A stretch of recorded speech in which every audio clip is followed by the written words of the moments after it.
ಜಳಕಕ್ಕೆಂದು ತಮಸೆಗಿಳಿದನಂದು ಮುನಿವರ.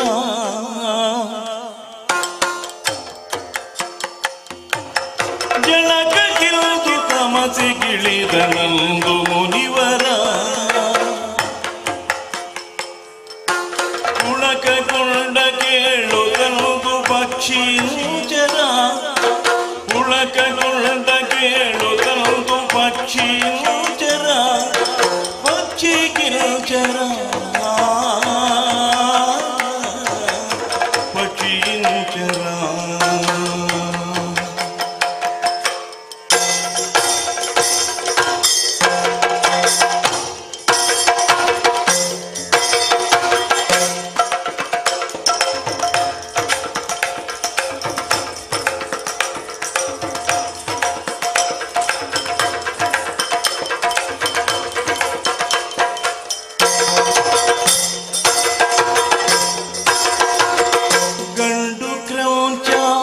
ಹೆಣ್ಣನಂದು ಬಳಿಗೆ ಕರೆಯಿತು. ಗಂಡು ಕ್ರೌಂಚ ಹೆಣ್ಣನಂದು ಬಳಿಗೆ ಕರೆಯಿತು. ಕಂಡು ಕಾಣದಂತೆ ನಟಿಸಿ ಹೆಣ್ಣು ಮೆರೆಯಿತು. ಕಂಡು ಕಾಣದಂತೆ ನಟಿಸಿ ಹೆಣ್ಣು ಮೆರೆಯಿತು. ನಿನ್ನ ಕುರಿತು ಬೇರೆ ಹೆಣ್ಣು ಬೇರೆವೇ ಇರುತ್ತ. ನಿನ್ನ ಕುರಿತು ಬೇರೆ ಹೆಣ್ಣು ಬೇರೆವೇ ಇರುತ್ತ. ತನ್ನ ರೆಕ್ಕೆಯರಳಿ ಸಲ್ಕೆ ಹೆಣ್ಣು ತಡೆಯುತ್ತ. ತನ್ನ ರೆಕ್ಕೆಯರಳಿ ಸಲ್ಕೆ ಹೆಣ್ಣು ತಡೆಯುತ್ತ. ಹೆಣ್ಣು ತಡೆಯುತ್ತ. ಹೆಣ್ಣು ತಡೆಯುತ್ತ. ಹೆಣ್ಣು ತಡೆಯುತ್ತ.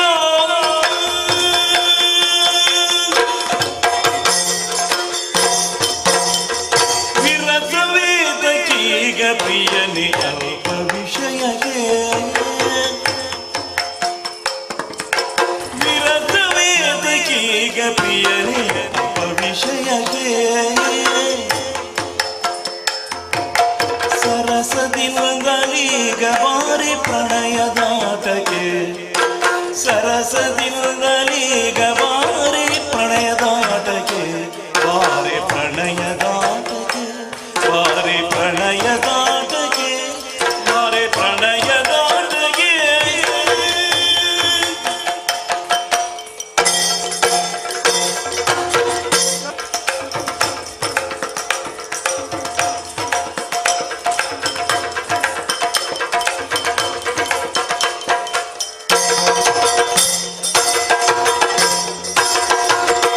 ಗಂಡು ಕ್ರೌಂಚ ಹೆಣ್ಣನಂದು ಬಳಿಗೆ ಕರೆಯಿತು. ಗಂಡು ಕ್ರೌಂಚ ಹೆಣ್ಣನಂದು ಬಳಿಗೆ ಕರೆಯಿತು. ಕಂಡು ಕಾಣದಂತೆ ನಟಿಸಿ ಹೆಣ್ಣು ಮೆರೆಯಿತು. ಕಂಡು ಕಾಣದಂತೆ ನಟಿಸಿ ಹೆಣ್ಣು ಮೆರೆಯಿತು. ನಿನ್ನ ಕುರಿತು ಬೇರೆ ಹೆಣ್ಣು ಬೇರೆವೇ ಇರುತ್ತ. ನಿನ್ನ ಕುರಿತು ಬೇರೆ ಹೆಣ್ಣು ಬೇರೆವೇ ಇರುತ್ತ. ತನ್ನ ರೆಕ್ಕೆಯರಳಿ ಸಲ್ಕೆ ಹೆಣ್ಣು ತಡೆಯುತ್ತ. ತನ್ನ ರೆಕ್ಕೆಯರಳಿ ಸಲ್ಕೆ ಹೆಣ್ಣು ತಡೆಯುತ್ತ. ಹೆಣ್ಣು ತಡೆಯುತ್ತ. ಹೆಣ್ಣು ತಡೆಯುತ್ತ. ಹೆಣ್ಣು ತಡೆಯುತ್ತ.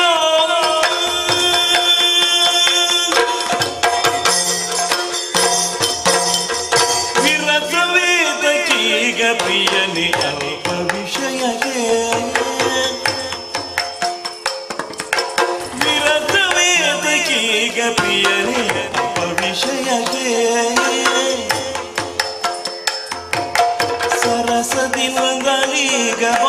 ಪ್ರಣಯದಾಟಕ್ಕೆ ಸರಸದಿಂದಲೀಗ ಬಾರಿ ಪ್ರಣಯದಾಟಕ್ಕೆ ಬಾರಿ ಪ್ರಣಯದಾಟಕ್ಕೆ ಬಾರಿ ಪ್ರಣಯದಾಟಕ್ಕೆ ಬಾರಿ ಪ್ರಣಯದಾಟಕ್ಕೆ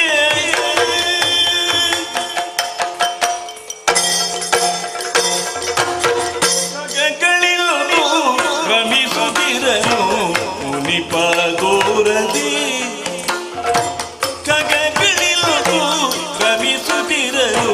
ಮುನಿಪ ದೂರದಿ ಮುಗುಳು ನಗುತ್ತಾ ನೋಡುತ್ತಿರ್ತ ನದಿಯ ತೀರದಿ ಮುಗುಳು ನಗುತ್ತಾ ನೋಡುತ್ತಿರ್ತ ನದಿಯ ತೀರದಿ ನದಿಯ ತೀರದಿ ನದಿಯ ತೀರದಿ ನದಿಯ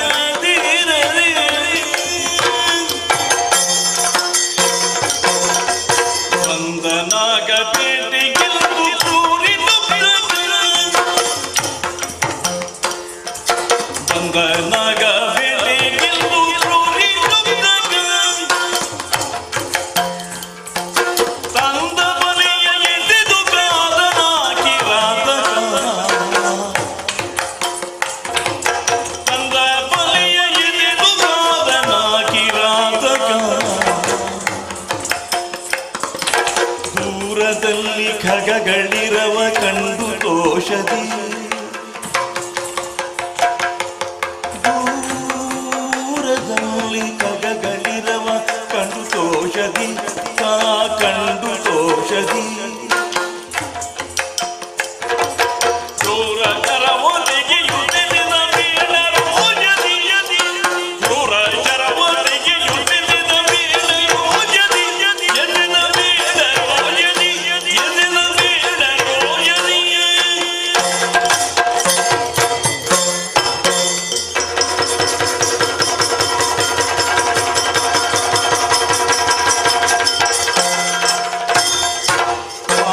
ಹದಿಯಳು ಪ್ರಾಣವ ತೊರೆಯುವ ಜೋಡಿಯಳು ನಗಿದು ಬೆಳ್ಳಕ್ಕಿ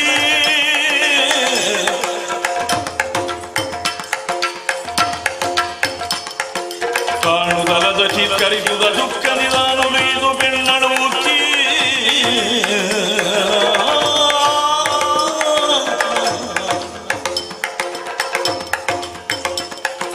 ದೂರದೊಳ ಶೃಂಗಾರವ ನೋಡಿ ಉದಾರ ಮನದಳ ಮುನೀರಲು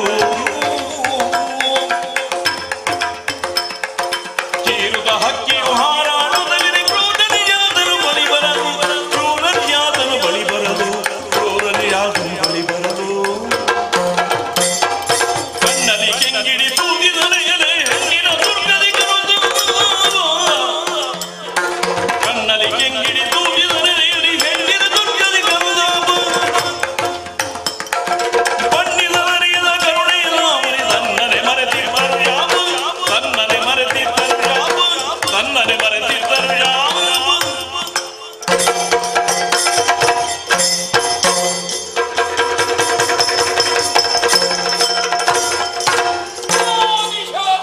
ಪ್ರತಿಷ್ಠಾ ತ್ವಮಗಮಃ ಶಾಶ್ವತೀ ಸಮಾಹ ಯತ್ಕ್ರೌಂಚ ಮಿಥುನಾದೇಕಂ ಅವಧೀಃ ಕಾಮ ಮೋಹಿತ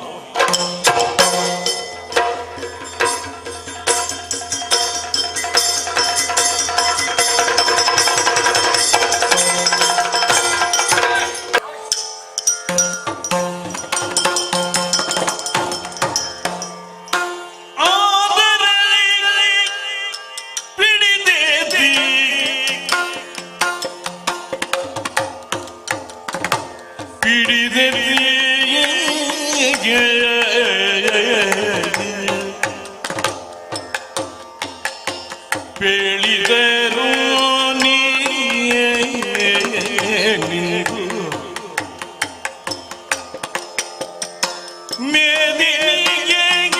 ನವಮರುಜನ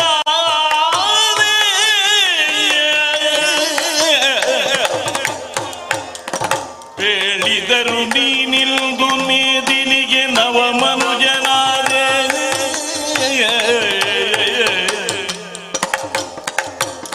ಮೊದಲಲ್ಲಿ ವಾಲ್ಮೀಕಿ ಎಂದು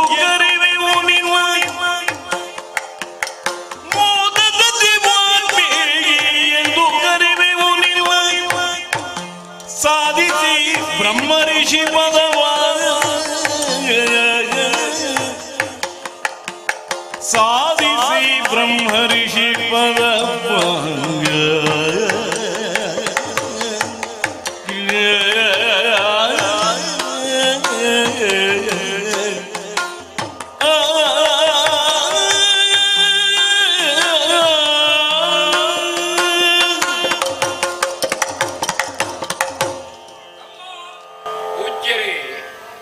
ವರ್ಷಧಾರೆಯಾಗಿ ನಿನ್ನ ಸುತ್ತಲೂ ಆವರಿಸಿದಂತಹ ವಲ್ಮೀಕ ಕರಗಿ ಮತ್ತು ಕಣ್ಮುಚ್ಚಿ ಕುಳಿತಿದ್ದ ಧ್ಯಾನಸ್ಥನಾಗಿದ್ದ ನಿನ್ನನ್ನು ಪ್ರಪಂಚಕ್ಕೆ ನಾವು ಕರೆದಂದಿದ್ದೇವೆ.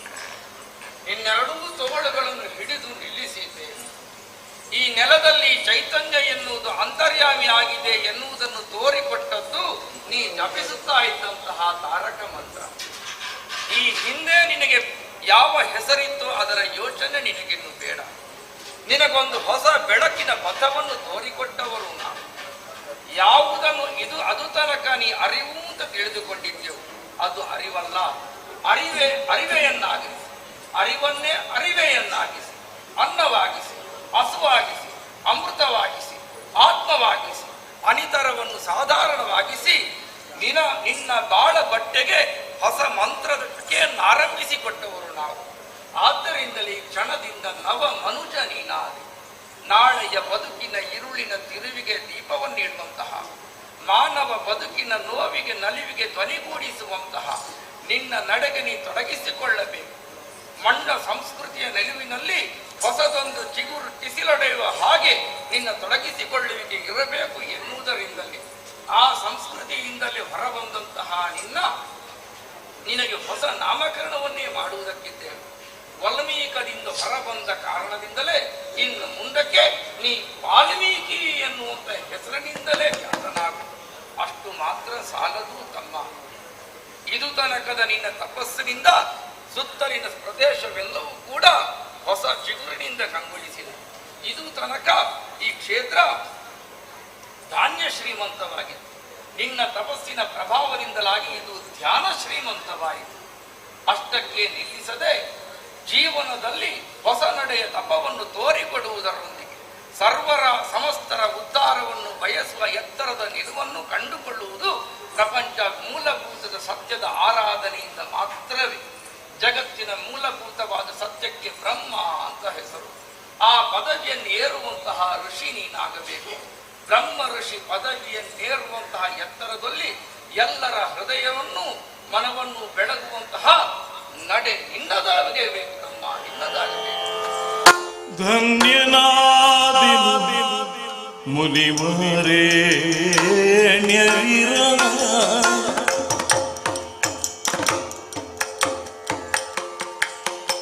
ಧನ್ಯನಾ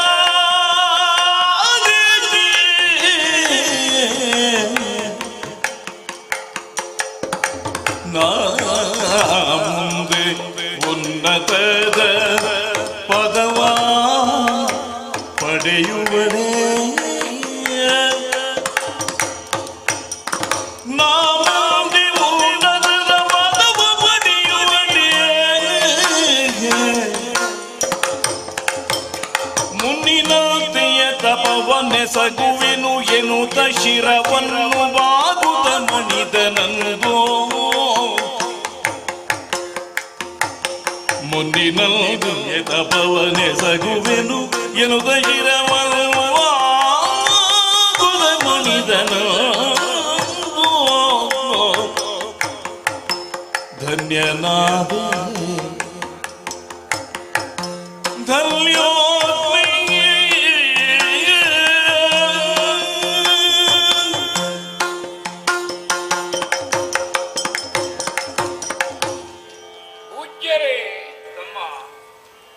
ಕತ್ತಲೆಯಿಂದ ಬೆಳಕಿನ ಕಡೆಗೆ ಬಂದಿದ್ದೇನೆ. ಅದರ ಅರ್ಥ ಮೃತ್ಯುವನ್ನು ದಾಟಿದ ಅಮೃತತ್ವದ ಕಡೆಗೆ ನಾನು ಮುನ್ನಡೆಯುತ್ತಾ ಇದ್ದೇನೆ. ಭಗವನ್ ಸಪ್ತ ಋಷಿ ಮಂಡಲದಂತೆ ಕಾಣುತ್ತಾ ಇದ್ದೀರಿ. ಸಪ್ತಮ ದೈವ ಚಿಂತನ. ಹಳೆಯದು ಹಸಿ ಹಸಿಯಾಗಿ ನನಗೆ ನೆನಪಿಲ್ಲ, ಆದರೆ ಅಸ್ಪಷ್ಟವಾಗಿ ಗ್ರಹಿಸಬಲ್ಲ. ಯಾವ ಅವಲಂಬನದಿಂದ, ಯಾವ ತಾಡನದಿಂದ, ಯಾವ ಮರ್ದನದಿಂದ ಮಾಯೆ ನನ್ನನ್ನು ಆವರಿಸಿಕೊಂಡಿತ್ತೋ ಆ ರವಣಿಕೆಯನ್ನು ಸರಿಸಿ ನನ್ನನ್ನು ಶುದ್ಧಾತ್ಮನನ್ನಾಗಿಸಿದ್ದೀರಿ ನೀವು ಅಂತ ತಿಳ್ಕೊಂಡಿದ್ದೇನೆ. ಎರಡು ಮರದ ಮಧ್ಯೆ ಇದ್ದವ ನಾನು. ಮರ ಮರ ಮರ ಮರ ಮರಾಮ ಪರ್ಯಾಯವಾಗಿ ಅದು ರಾಮಾಭಿಧಾನದಿಂದ ತಾರಕ ಮಂತ್ರ ಅಂತ ತಾವು ಅಪ್ಪಣೆ ಕೊಡಿಸಿದೆ. ತಮ್ಮ ಕರಾವಲಂಬನ, ತಮ್ಮ ದರ್ಶನ, ತಮ್ಮ ಸ್ಪರ್ಶನ, ಇದರಿಂದ ಪುನೀತನಾದೆ. ಬಾಹ್ಯ ಪ್ರಪಂಚವನ್ನು ಗ್ರಹಿಸುವ ದೃಗೀಂದ್ರಿಯ, ಬಾಹ್ಯ ಪ್ರಪಂಚವನ್ನು ಗ್ರಹಿಸುವ ತ್ವಗೀಂದ್ರಿಯ, ಬಾಹ್ಯ ಪ್ರಪಂಚವನ್ನು ಗ್ರಹಿಸುವ ಶ್ರವಣೇಂದ್ರಿಯ. ಹೌದು ತಾನೇ? ಈ ಇಂದ್ರಿಯಗಳು ಪಾವನವಾಯಿತು ತಮ್ಮಿಂದ. ಈವರೆಗೆ ನನ್ನಲ್ಲಿ ವಾತ್ಸಲ್ಯವನ್ನು ತುಂಬಿದವರಿಲ್ಲ, ಈವರೆಗೆ ಪ್ರೀತಿಯನ್ನು ತುಂಬಿದವರಿಲ್ಲ. ಆದರೆ ತಮ್ಮ ಸ್ಪರ್ಶನದಿಂದ, ತಮ್ಮ ಆಶೀರ್ವಚನದಿಂದ ನನ್ನಲ್ಲಿ ವಾತ್ಸಲ್ಯ, ನನ್ನಲ್ಲಿ ಪ್ರೀತಿ, ನನ್ನಲ್ಲಿ ಪ್ರೇಮ ನೀವು ತುಂಬಿಸಿದ್ದೀರಿ. ಹಾಗಾದ್ರೆ ಈವರೆಗಿನ ತಪಸ್ಸು ತಪಸ್ಸಲ್ಲ, ತಪಸ್ಸು ಮುಂದಿದೆ ಅಂತ ಅಪ್ಪಣೆ ಕೊಡಿದ್ದೀರಿ. ನಿಜ. ಬದುಕು ಒಂದು ಕ್ರಿಯಾಪದ, ಅದು ನಿಲ್ಲುವುದಲ್ಲ, ನಿರಂತರವಾಗಿ ಸಾಗುವುದೇ ಜೀವನ. ಹರಿಯುವ ನದಿಯಂತೆ ಸಾಗುವುದಲ್ವೇ? ಉನ್ನತದ ಪದವಿಯನ್ನೇರಬೇಕು. ನಾನು ಈಗ ಇರುವಂತಹದ್ದು ಪದವಿ ಅಲ್ಲ ಇದು. ಹಾಗಾದ್ರೆ ಬ್ರಹ್ಮರ್ಷಿತ್ವ ಅಂತ ತಾವು ಅಪ್ಪಣೆ ಕೊಡಿಸಿದ್ರಿ. ಅದಕ್ಕೆ ಆಶೀರ್ವಾದ ಮಾಡಬೇಕು, ತಮ್ಮ ಅಪ್ಪಣೆ ಆಗಬೇಕು. ಒಳ್ಳೆಯ ಲೋಕವನ್ನು ಬೆಳೆದುವಲ್ಲಿ ನಿನ್ನ ನಡೆ ಗರುಡತನದ ಗತಿ ಗಮನದೊಂದಿಗೆ ಮುಂದುವರಿಯಲಿ. ಶುಭಾಶೀರ್ವಾದ. ಧನ್ಯೋಸ್ಮಿ. ಜಳಕಕ್ಕೆಂದು ತಮಸೆಗಿಳಿದ ನಂದು ಮುನಿವರ,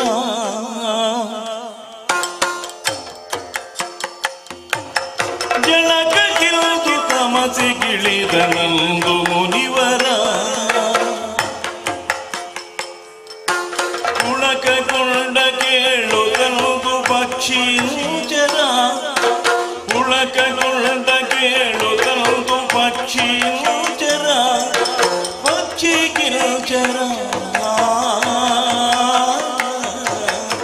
ಪಕ್ಷಿಂಚರ.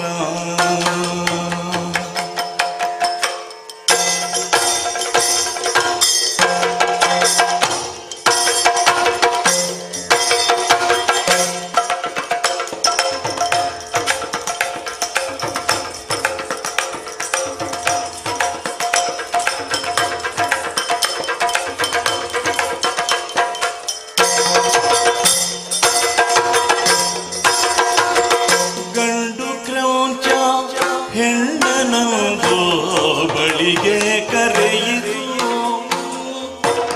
ಗಂಡು ಕ್ರೌಂಚ ಹೆಣ್ಣನಂದು ಬಳಿಗೆ ಕರೆಯಿತು, ಕಂಡು ಕಾಣದಂತೆ ನಟಿಸಿ ಹೆಣ್ಣು ಮೆರೆಯಿತು, ಕಂಡು ಕಾಣದಂತೆ ನಟಿಸಿ ಹೆಣ್ಣು ಮೆರೆಯಿತು, ನಿನ್ನ ಕುರಿತು ಬೇರೆ ಹೆಣ್ಣು ಬೆರೆವೇ ಎನ್ನುತ್ತಾ, ನಿನ್ನ ಕುರಿತು ಬೇರೆ ಹೆಣ್ಣು ಬೆರೆವೇ ಎನ್ನುತ್ತಾ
ಮುನಿಪ ದೂರದಿಯೇ ಮುಗುಳು ನಗುತ್ತಾ ನೋಡುತ್ತಿರ್ತ ನದಿಯ ತೀರದಿಯೇ ಮುಗುಳು ನಗುತ್ತಾ ನೋಡುತ್ತಿರ್ತ ನದಿಯ ತೀರದಿಯೇ ನದಿಯ ತೀರದಿಯೇ ನದಿಯ ತೀರದಿಯೇ ನದಿಯ ತೀರದಿಯೇ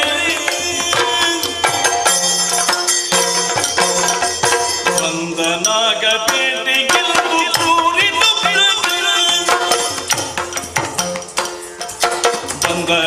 ಬಂದನಾಗಬೇಟೆಗೆಂದು ತೋರಿತು ತಂದ ಬಲೆಯ ಎಸೆದು ಕಾದನಾಕಿ ರಾತಕ ತಂದ ಬಲೆಯ ಎಸೆದು ಕಾದನಾಕಿ ರಾತಕ ದೂರದಲ್ಲಿ ಖಗಗಳಿರವ ಕಂಡು ದೋಷದಿ ದೂರದಲ್ಲಿ ಖಗಗಳಿರವ ಕಂಡು ದೋಷದಿ ಕಂಡು ದೋಷದಿ ಕ್ರೂರ ಕರವೊಲಿಗೆಯುತ್ತಿನ ಮೇಳ ರೋಜದಿ ಕ್ರೂರ ಕರವೊಲಿಗೆಯುತ್ತಿನ ಮೇಳ ರೋಜದಿ ಎದೆನ ಮೇಳ ರೋಜದಿ ಎದೆನ ಮೇಳ ರೋಜದಿ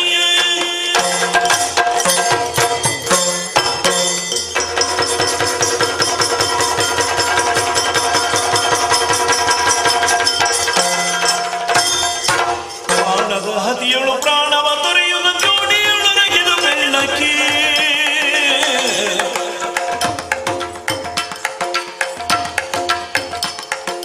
ಕಾಣುದಲದ ಚಿತ್ಕರಿಸುವ ದುಃಖ ನಿಧಾನುಳಿದು ಬೆಳ್ಳಳು ಉಕ್ಕಿ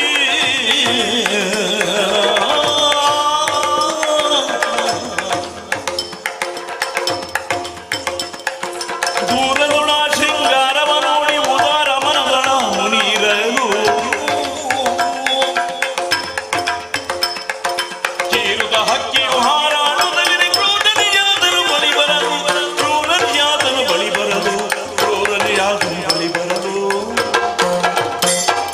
ಕಣ್ಣಲ್ಲಿ ಕೆಂಗಿಡಿ ತೂಗಿದರೆ ಎಲೆ ಹೆಣ್ಣಿನ ದುರ್ಗದಿ ಕರೆದು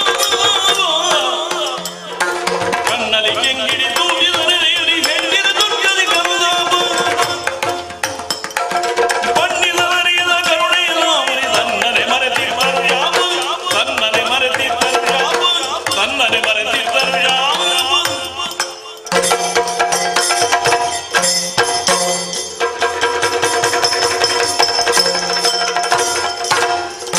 ನಿಷಾದ ಪ್ರತಿಷ್ಠಾ ತ್ವಮಗಮಃ ಶಾಶ್ವತೀ ಸಮಾಹ ಯತ್ಕ್ರೌಂಚಮಿಥುನಾದೇಕಂ ಅವಧೀಃ ಕಾಮಮೋಹಿತ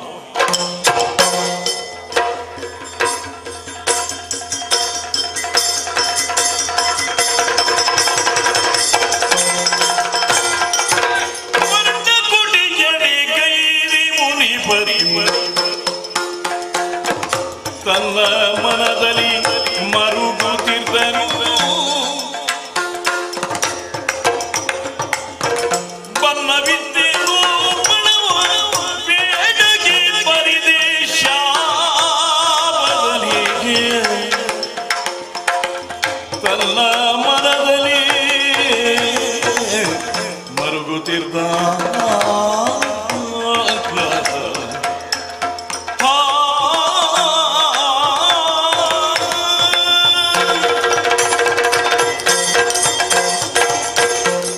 ಇದನ್ನು ವಿಧಿ ಅಂತ ಕರೆಯುವುದು. ನಮ್ಮನ್ನು ಕಂಡು ಅರಿತು ವ್ಯವಹರಿಸುವಂತಹದ್ದು, ನಾವು ಕಾಣದೇ ಇರುವಂತಹದ್ದು ವಿಧಿ. ವರ್ಣ ಕುಟೀರವನ್ನು ನಿರ್ಮಿಸಿಕೊಂಡಿದ್ದೆ. ಹೌದು,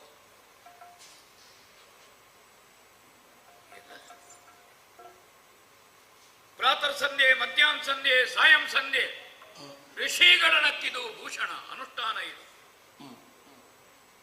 ಜಪ ಮಾಡಿದ್ರೆ ಪುಣ್ಯ ಉಂಟೋ ಎಂಬ ಪ್ರಶ್ನೆಗೆ ಉತ್ತರ ಇಲ್ಲ. ಮಾಡದೇ ಇದ್ರೆ ಕರ್ತವ್ಯ ಭ್ರಷ್ಟತೆ. ಅನುಷ್ಠಾನ ನಿಷ್ಠನಾಗುವುದಕ್ಕಾಗಿ ತಮಸೆಯ ನಿಳಿದು ಇನ್ನೇನು ಶುದ್ಧ ಅಂತಃಕರಣದಿಂದ ಇರ್ತೇನೆ. ಪ್ರಕೃತಿ ರಮ್ಯ ಮನೋಹರವಾಗಿತ್ತು.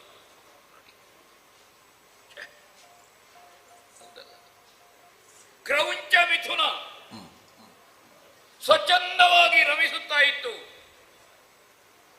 ಭಗವಂತ ಕೊಟ್ಟ ವರ ಅದು. ಹಾರಾಡುವ ಹಕ್ಕಿ, ಹರಿದಾಡುವ ಹಾವು, ಓಡಾಡುವ ಮೃಗ, ಬ್ರಹ್ಮನ ಸೃಷ್ಟಿ ಕ್ರಿಯೆಯಲ್ಲಿ ಪಾಲ್ಗೊಳ್ಳುವ ಯಜ್ಞ ಅಲ್ವೇ ಅದು? ಅವುಗಳಿಗೆ ಸ್ವೇಚ್ಛೆ ಅದು. ಆ ಕಾರಣದಿಂದ ದೇವರು ಪ್ರಾಣಿ ಪಕ್ಷಿಗಳು ಬೆದೆಗೆ ಬರುವುದಕ್ಕೆ ಕಾಲ ನಿರ್ಣಯವನ್ನು ಹೇಳಿದ್ದಾನೆ. ಕಾಲ ನಿರ್ಣಯ ಇರುವ ಕಾರಣ ಅವುಗಳಿಗೆ ಆವರಣ ಇಲ್ಲ. ಮನುಷ್ಯನಿಗೆ ಕಾಲ ನಿರ್ಣಯ ಇದೆ. ಅದಕ್ಕಾಗಿ ಆವರಣವನ್ನು ಭಗವಂತ ನಿರ್ಮಿಸಿದ. ಮರ್ಯಾದೆಯಲ್ಲಿ ವ್ಯವಹರಿಸಿ. ಪ್ರಕೃತಿ ಪುರುಷರು, ಗಂಡು ಹೆಣ್ಣು ರಮಿಸುವುದು ಅಂದ್ರೆ ಏನು? ಬ್ರಹ್ಮನ ಸೃಷ್ಟಿ ಕ್ರಿಯೆಯಲ್ಲಿ ಪಾಲ್ಗೊಳ್ಳುವ ಯಜ್ಞ ಅದು. ಅತ್ಯಂತ ಪವಿತ್ರವಾದದ್ದು.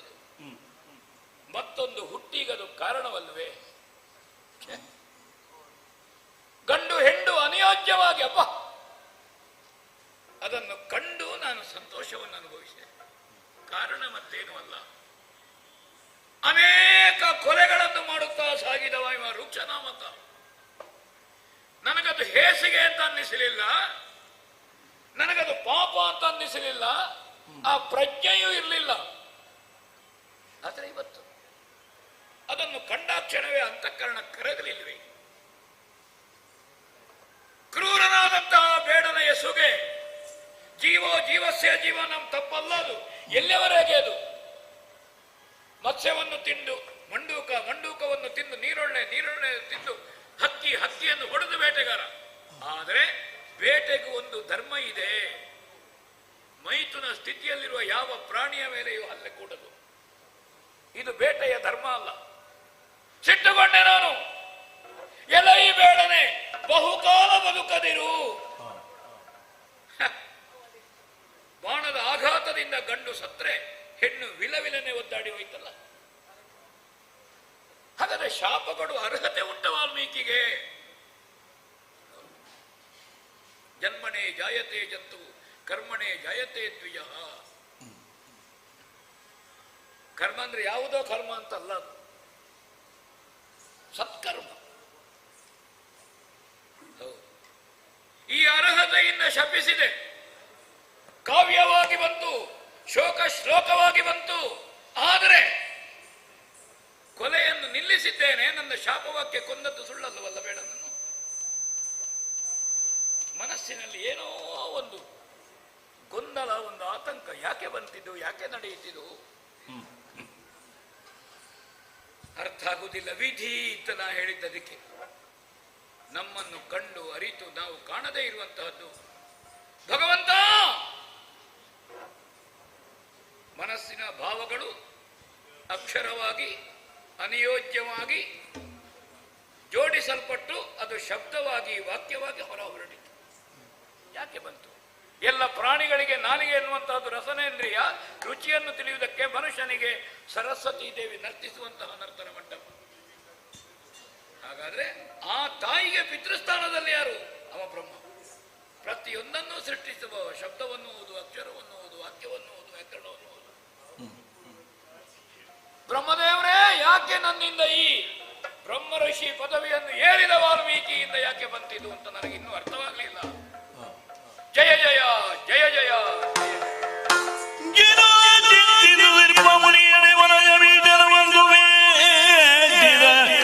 ಮನದಿ ಗುಣವಿದೆ ಬದಿ ಬರಿದೆ ನಿನಗೇನು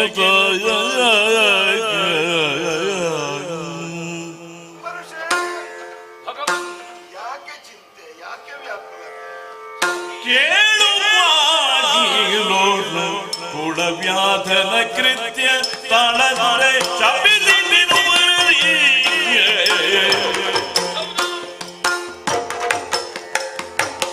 ಬೆಳಲೆ ತಾಡಿ ಹೊರ ಬಂದಿದೆ ಮುಖದಿಯೇ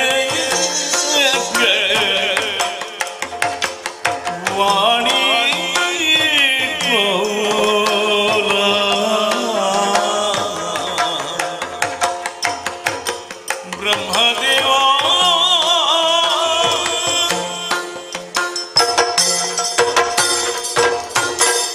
ವಾಣಿಲೋಲ ಬ್ರಹ್ಮಋಷಿಯೇ ಅಡಿದವರಿಗೆ ಅನಂತ ನಮನಗಳು ಪ್ರಭು. ಶುಭಮಸ್ತು.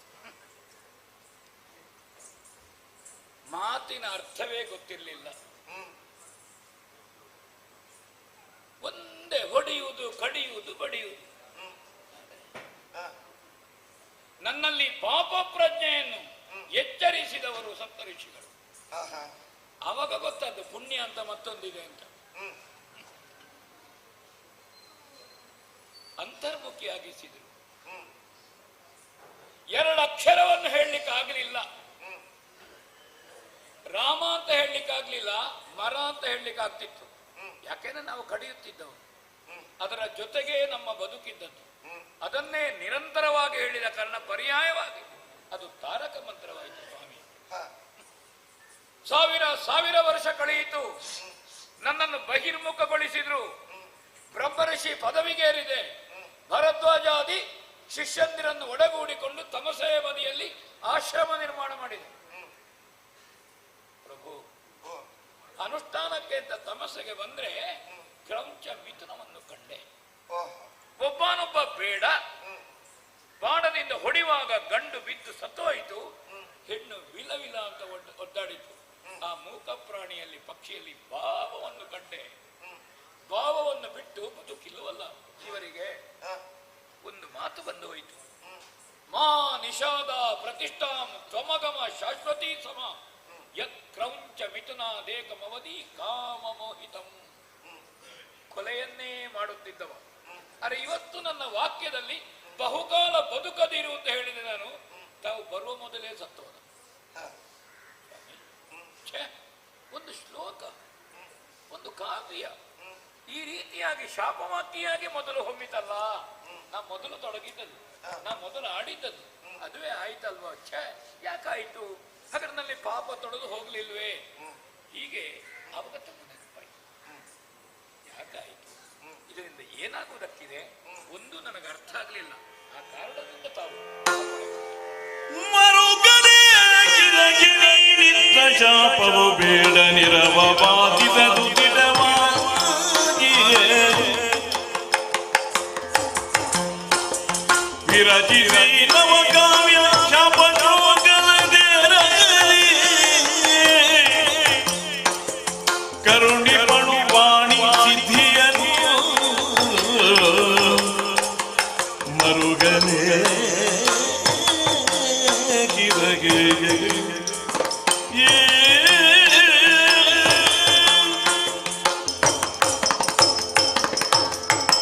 ಬ್ರಹ್ಮಋಷಿ ಭಗವನ್ ನಡೆದಂತಹ ದೃಶ್ಯವನ್ನು ಕಂಡು ಮನ ವ್ಯಾಕುಲತೆಯಿಂದ ಕೂಡಿದೆ.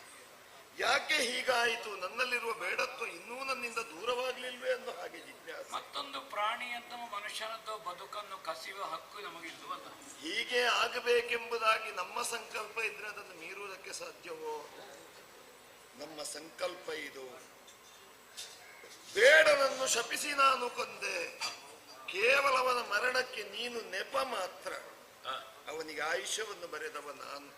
ಬೇಡ ಹಕ್ಕಿಯ ಮರಣಕ್ಕೆ ಕಾರಣನಾದ, ಬೇಡನ ಮರಣಕ್ಕೆ ನಾನು ಕಾರಣನಾದೆ. ಹ, ಹಾಗಾದ್ರೆ ಒಂದು ಮರಣ ಇನ್ನೊಂದು ಮರಣದಲ್ಲಿ ಪರ್ಯಾವಸಾನ ಆಯ್ತಲ್ಲ ಅಂತ ನನಗಾದದ್ದು.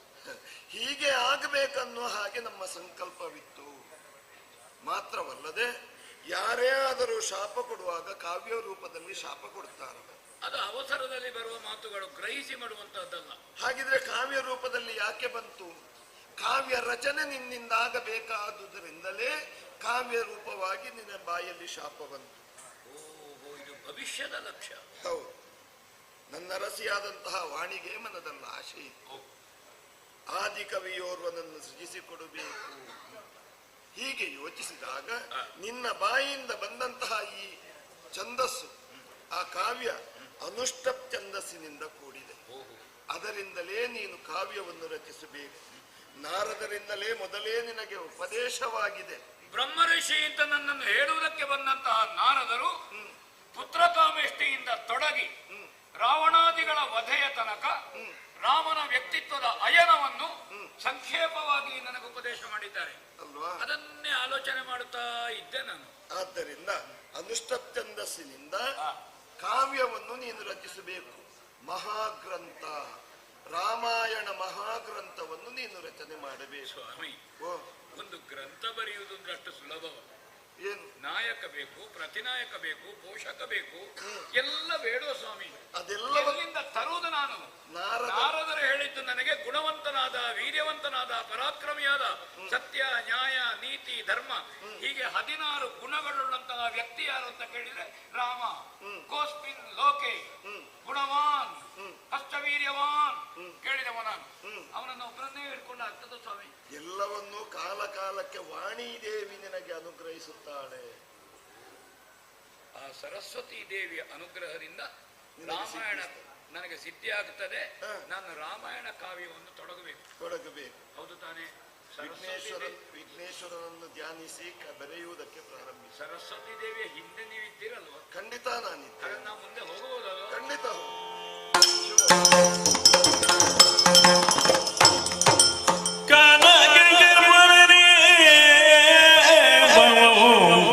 ವಾಲ್ಮೀಕಿ ಮನದಿ ಸಂಕಲ್ಪ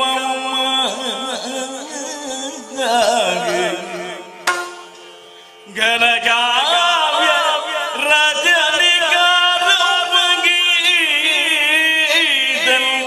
ಮೊದಲ ಬೆನಕನ ಪೂಜಿಸುವ ಮನದಿಯೇ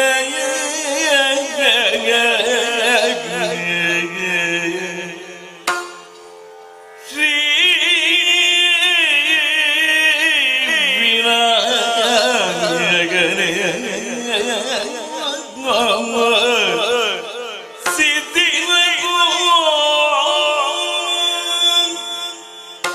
ಶಾರದಾರಮಣನಾದ ಬ್ರಹ್ಮದೇವರೇ ಅಪ್ಪಣೆ ಕೊಡಿಸಿದ್ರು. ನಾರದೋಪದೇಶ ಮೊದಲೇ ನಮ್ಮ ಭಾಗಕ್ಕಾಗಿತ್ತು. ಲೋಕದಲ್ಲಿ ಮಹಾತ್ಮನಾದ, ಸರ್ವಾದರಣೀಯನಾದ, ಸರ್ವೋತ್ತಮನಾದ, ಅತಿ ಮಾನುಷ ಶಕ್ತಿಯ ಮಾನುಷ ಸ್ವರೂಪಿಯಾದ ರಾಮ, ಅವನನ್ನೇ ಕಾವ್ಯ ನಾಯಕ ಅಂತ ಸಂಕಲ್ಪ ಮಾಡಿದ್ದೇನೆ. ಅಪ್ಪಣೆ ಕೊಡಿಸಿದ್ರಲ್ಲ. ವಿಘ್ನ ನಿವಾರಕನಾದಂತಹ ಮಹಾಗಣಪತಿಯನ್ನು ಪೂಜಿಸಿದ್ದೇನೆ. ವಿಘ್ನ ಕಾರಕನಲ್ಲ, ವಿಘ್ನ ನಿವಾರಕ. ಹೇಳುತ್ತಿದ್ದಂತೆ ಒಂದೊಂದು ನನ್ನ ಮನಸ್ಸಿನಲ್ಲಿ ನೆನಪುಗಳು ಮೂಡುತ್ತಾ ಇದೆ.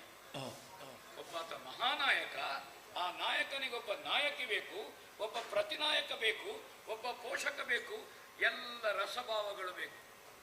ಶೃಂಗಾರ, ಹಾಸ್ಯ, ಕರುಣ, ಬೀಭತ್ಸ, ಭಯಾನಕ, ಹೌದಲ್ಲ? ವೀರ, ರೌದ್ರ, ಶಾಂತಾದಿ ರಸಗಳು ನವರಸ.